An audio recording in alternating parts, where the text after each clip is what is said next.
Yan guys, ang ganda dito guys. Mabuti at hindi pa masyadong malakas yung alon dito.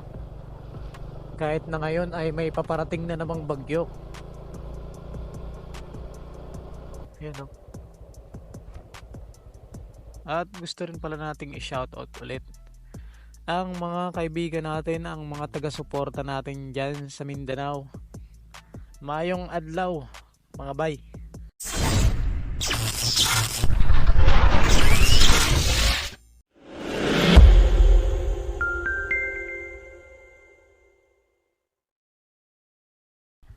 Good morning guys.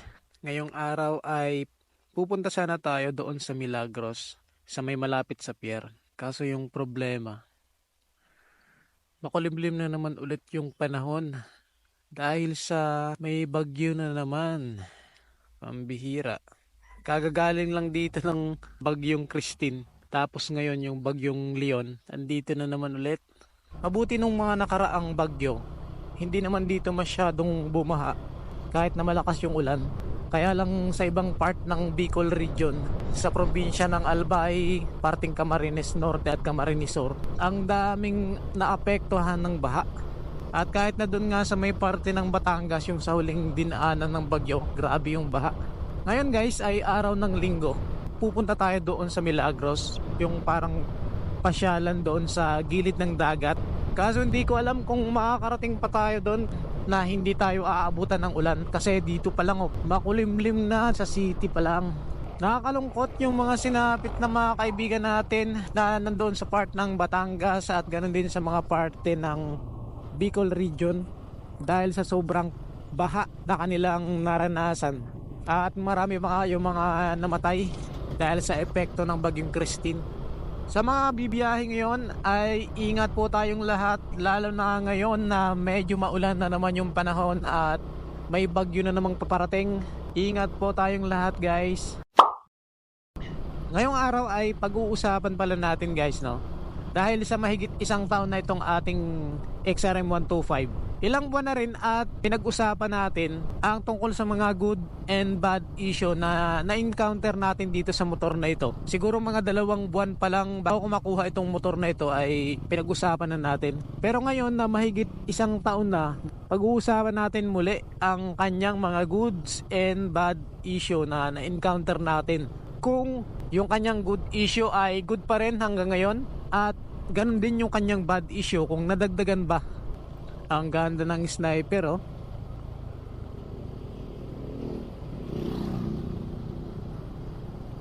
May mga nagsasabi kasi guys na ang XRM 125 ay mahina. Kaya gusto kong pag-usapan muli natin yung mga good and bad issue na pinag-usapan natin ng mga nakaraan.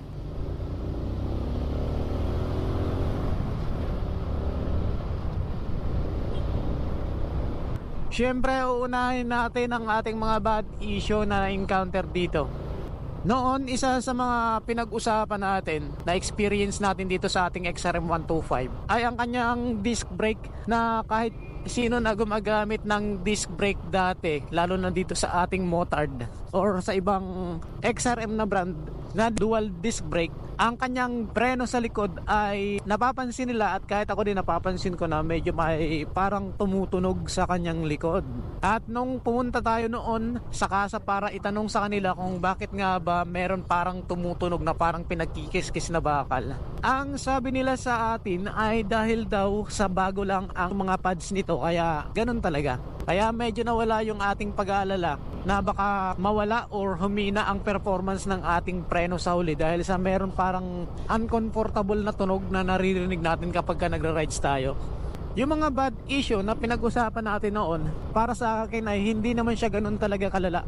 Kasi kung pag-uusapan ang issue ng kanyang makina, wala pa akong nai-experience na kalalang issue dito sa ating makina, maliban na lang sa ibang mga parts na nandito sa XRM 125. Katulad na nga lang guys ng pagkakaroon ng mga crack sa kanyang panel screen. Isa yan sa naging issue natin sa ating XRM 125.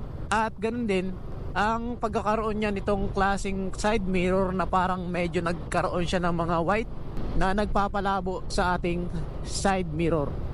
Isa pa sa naging minor issue na na-experience ko dito, noong mga nakaraan, hindi siya nawa one click na natin kapag ka ini-start, na samantalang dati kapag ka ini-start natin siya, mapa-kickstart or start button yung ginagamit natin, palagi siyang one click.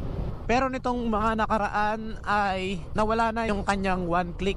Pero mabuti at bumalik na rin ulit. Ayun, medyo maputik dito. Sayang yung pagka-washing ko palang kahapon ito. Washing ulit. Yung isa pa sa naranasan ko din dito guys, dati kapag pinapaandar ko siya ng umaga, tapos agad akong aabante, magpipremera ako, kapag ipapasok ko yung segonda, medyo matigas ang kanyang pagpasok ng segonda. Parang yun lang naman yung aking na-experience dito na masasabi kong parang medyo bad. Maliban doon, parang wala na yata. Or baka may nalimutan na naman ako. Pero pagdating sa kanyang makina, wala tayong na-experience na bad, na parang may tunog na ganon. May iba kasi na nagko-comment na kung meron daw ba akong naririnig na parang medyo lumalagitik sa makina kapag ini-start ko siya. Naman tayong naririnig na ganon guys. Maganda naman yung pag-start natin. Maliban doon sa tumutunog na talaga na fuel pump, siguro yun. May nagtatanong sa atin, normal ba daw yun na may tumutunog kapag ino-on mo yung susi? Normal naman siya guys, no? Normal lang sa isang motor talaga kasi na meron siyang para mga depekto. Pero pagdating sa kanyang makina, wala naman tayong nakitang iba pang issue.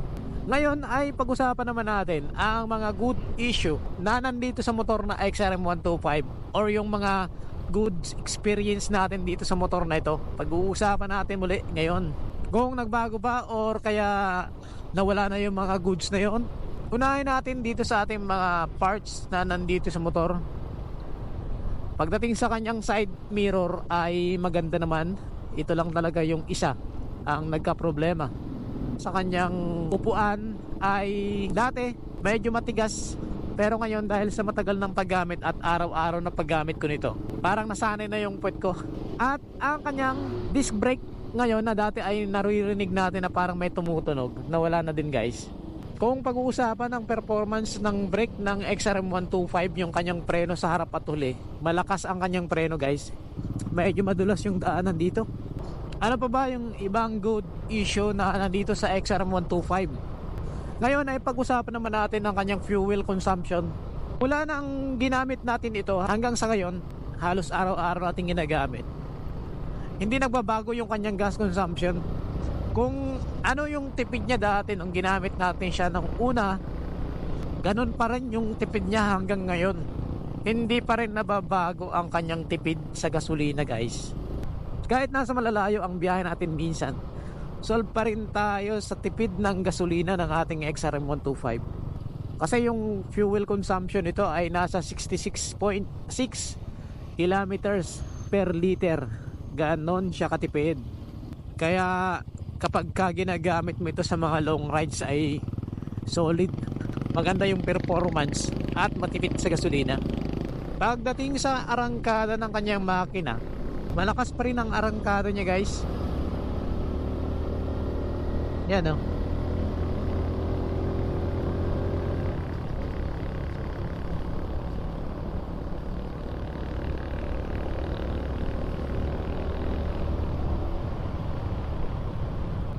At isa pa rin sa maganda na nandito sa XRM 125 mula nung paggamit natin hanggang ngayon ay ang kanyang pagkakaroon ng comfortable handling position. Kasi wala naman tayong binago, wala naman tayong ini-adjust dito sa ating manobela. Kaya napaka-komportable pa rin niyang gamitin, lalo na sa mga long rides. Yung taas ng kanyang manobela, yung upuan ay katulad pa rin ng dati, kaya maganda. Ang mga gulong ng XRM 125, yung mga stock, napansin ko lang pala yung mga hindi pa ako nagpapalit ng gulong. Yun pala yung dahilan kaya pala parang gumegewang yung ating gulong. Yung parang kapag kumukurbada tayo, parang gumegewang. May mga nakapagsabi din sa atin, yun daw talaga yung stock ng XRM 125 ay parang medyo malambot, lalo na pagka tumagal. Kaya pala yun yung pakiramdam ko sa ating gulong sa hulihan. Mabuti na lang dahil sa lagi siyang napaflat, pinalitan na natin. Pero yung dito sa harapan pala natin guys, hindi ko pa napapalitan ng gulong. Kaya hindi pa rin naaalis yung pakiramdam ko minsan na kapag lumiliko ako, parang naiiwan yung kanyang gulong. Tinitingnan ko pa baka flat, pero hindi naman pala. Ang gulong natin ngayon na nasa likod ay maganda ang performance. Ito ay Kia Rex tire. Medyo mura lang siya guys, hindi katulad ng mga branded, pero maganda naman yung performance niya. Isa rin sa maganda dito sa XRM 125, habang tumatagal natin siyang ginagamit, lalong gumaganda ang performance ng kanyang makina at lumalakas yung hatak. Andito tayo sa munisipyo ng Milagros. Yan guys, ang ganda dito guys. Ayos, nice. At gusto rin pala nating i-shoutout ulit ang mga kaibigan natin, ang mga taga-suporta natin dyan sa Mindanao. Mayong adlaw mga bay, at mga subscribers natin sa ibang mga lugar din. Maraming salamat po sa inyo. So shoutout pala natin ulit si Sir Mike Mukay 4194 kasi medyo na mali yung pagbasa natin ng mga nakaraan. Sorry sir. Shoutout din pala kay Sir Aldrin Mangayan Das MJ3 Easy from Mindanao. Salamat sir. At shoutout pala sa kaibigan natin kay Sir Mark Motovlog. Shoutout sa sir. At ganun din sa ating present always kay Sir NMAX Z2057. Shoutout sa sir. Maraming salamat sa patuloy na support. At ganun din kay Sir Jenner Asiboke. Thank you sir sa palaging panonood at palaging support. Maraming salamat sa inyong lahat mga sir. Shoutout kay Sir Amstel Bryce Orga 20 from Taganaan, Surigao del Norte. Salamat sir. At ganun din kay Sir Willie Rafaels PH 2447. At shoutout din sa iba nating mga kaibigan dyan. Maraming salamat po sa inyong support. Medyo makulimlim nga lang ang panahon, pero at least ay hindi umulan. Ang ganda ng daanan dito papasok sa kanila, ispaltong ispalto.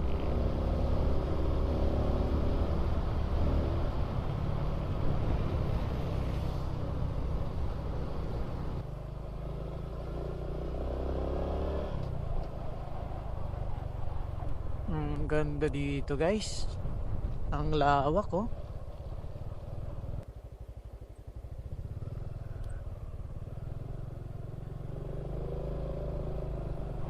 Mahaba din pala ang bagong daan na to. Yan oh.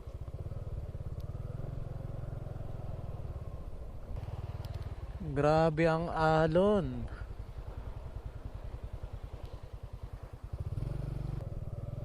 Yan. Ang lawak.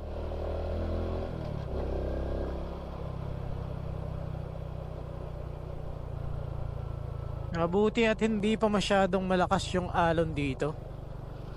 Kahit na ngayon ay may paparating na namang bagyo. Yan o. Kaya lang hindi pa natatapos.